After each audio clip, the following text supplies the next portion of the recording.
અહીં ઉપસ્થિત મહેમાનોને મારા નમસ્કાર।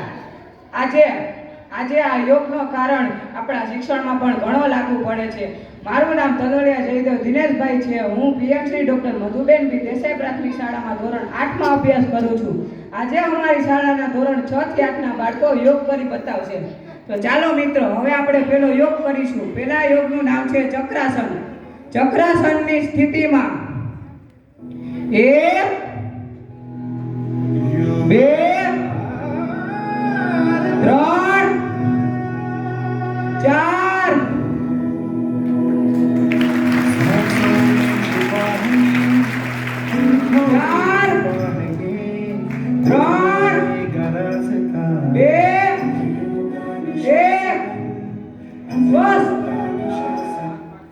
આ યોગ કરવાથી આપણા હાથ પગ મજબૂત બને છે અને આપણા પેટના સ્નાયુઓ અને અવયવો કાર્યક્ષમ બને છે।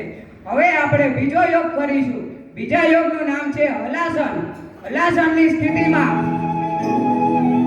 1 2 3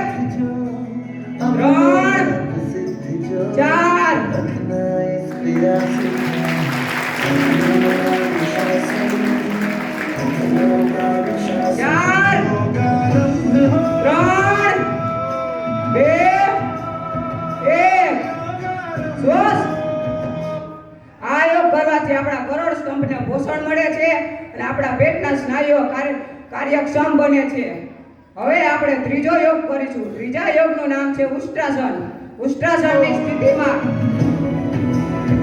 1 2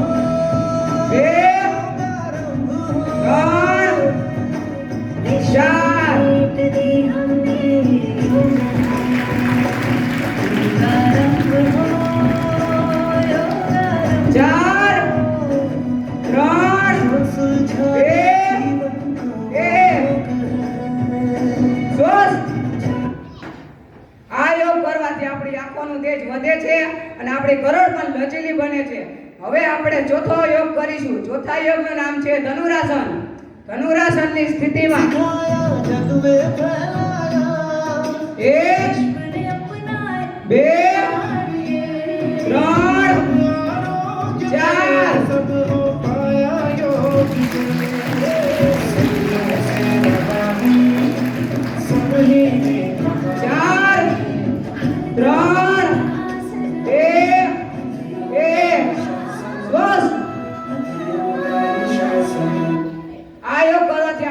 શક્તિમાં પણ સુધારો થાય છે અને આપણી આળસ પણ દૂર થાય છે। હવે અમારા બધા યોગથી કર્યા બાદ અમારી એક સુંદર કૃતિ જેનું નામ છે ઉષ્ટ્રાસન। ઉષ્ટ્રાસનની સ્થિતિમાં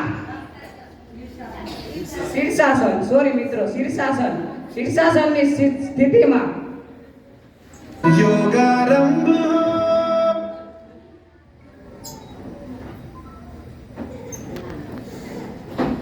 1 2 3 4